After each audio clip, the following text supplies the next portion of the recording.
So Stephon Gilmore has interest in returning to the New England Patriots, and I feel like quite literally nobody is talking about this.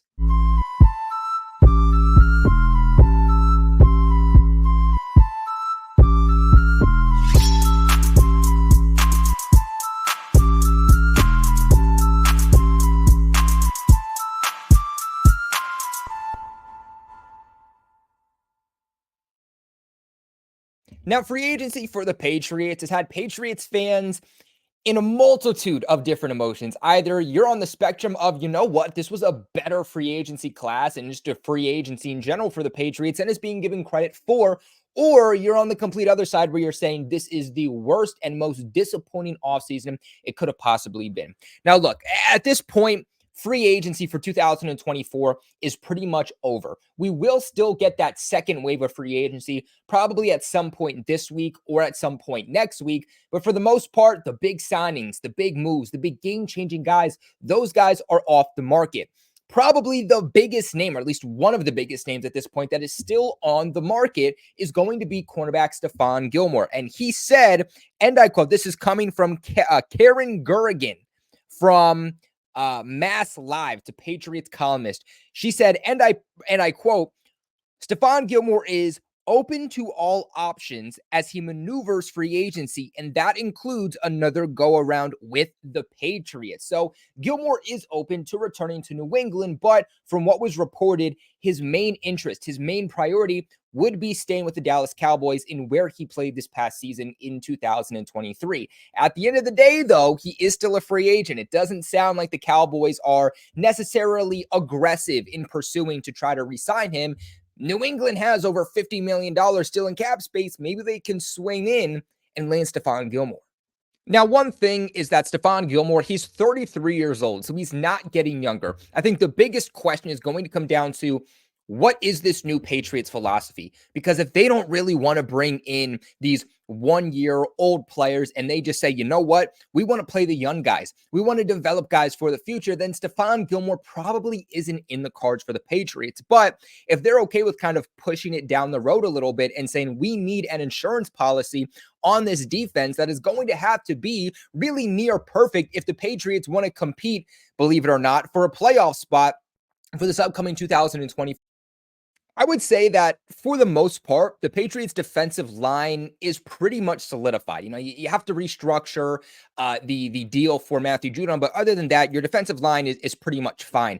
It's the secondary that brings some question marks for the Patriots. Who's going to be playing free safety? Is Kyle Duggar officially coming back? Not even just that, but at cornerback, you also have questions. Christian Gonzalez looked really, really good through the 3-4 games that he played this past season, but he was a rookie. We don't really know exactly what he is. Again, looked good in the limited amount of snaps, but we have to make sure that he can come back from a season-ending injury and sustain the 3-4 games that we saw him play in 2023. A lot of people are kind of just writing not Stephon Gilmore, but writing off Christian Gonzalez rather as just a hit in the first round.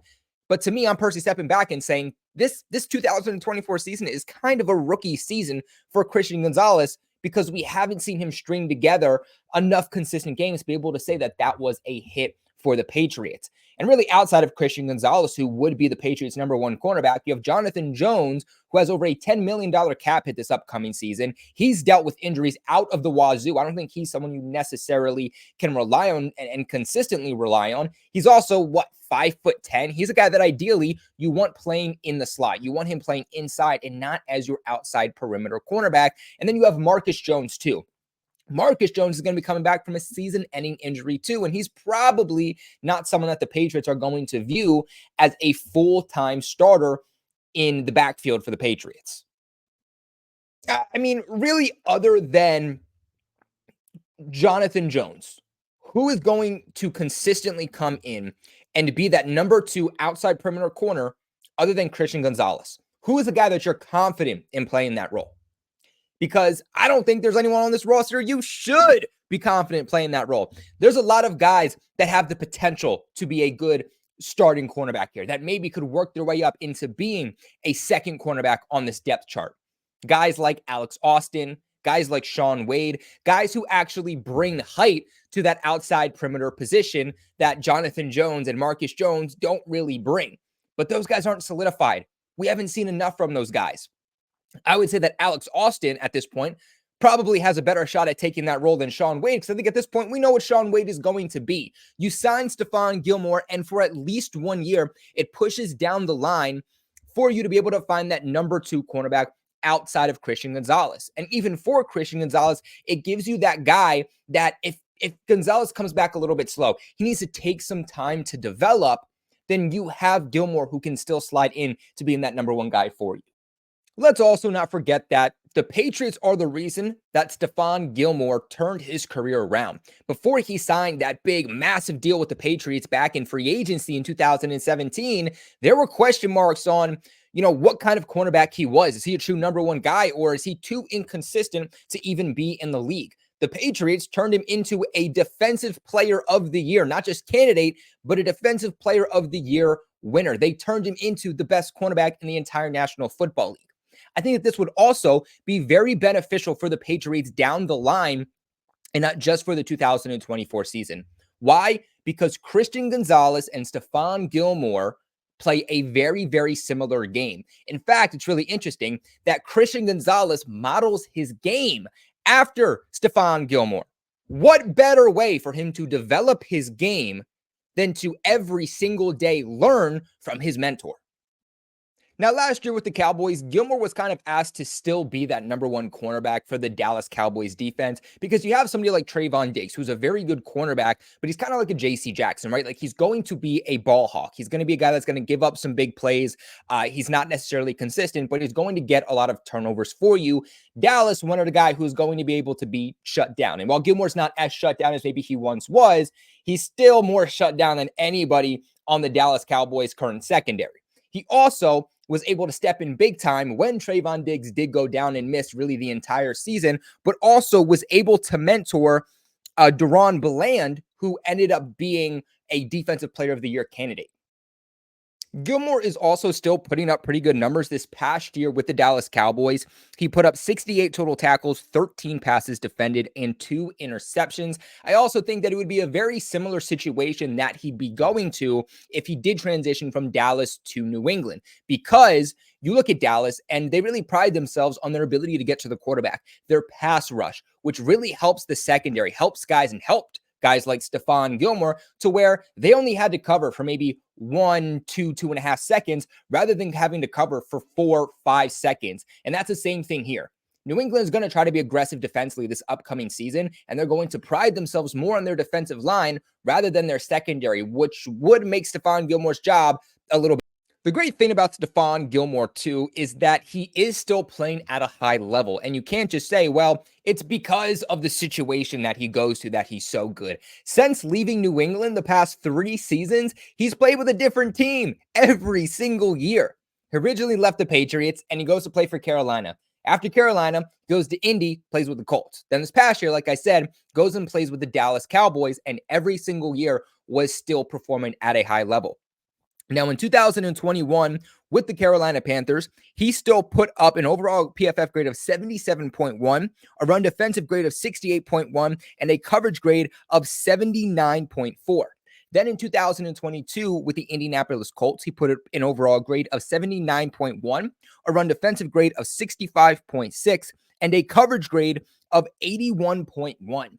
Then this past year with the Dallas Cowboys, put up an overall grade of 74.4, a run defensive grade of 76.1, and a coverage grade of 72.2. He is still one of the best overall cornerbacks in the National Football League, and still one of the best and most consistent coverage cornerbacks in the entire National Football League. I think it's also important to look at the contract that Stephon Gilmore got this time last year when he signed a 1-year deal with the Dallas Cowboys. Keep in mind, he is also 1 year older at this point, which does bode well for the team that is going to try to sign him. They're going to try to use that against him and be like, hey, you're still performing well, but you're also getting older. I think Stephon Gilmore also wants a little bit more stability. He probably doesn't want to go place to place every single year and uprooting his family, which is probably why he wants to return to Dallas, because they are also a contender. I think because of that, New England is going to have to offer a little bit more money than somebody like Dallas would, because again, they are not a contender. They're not going to give you that ability to go ahead and chase a ring. But This time last year, the Dallas Cowboys gave him a base salary of $7.9 million. You can see the in-roster bonuses that they gave him too. Only gave him about $4.4 million in a guaranteed salary, and his total cap hit was $10.9 million.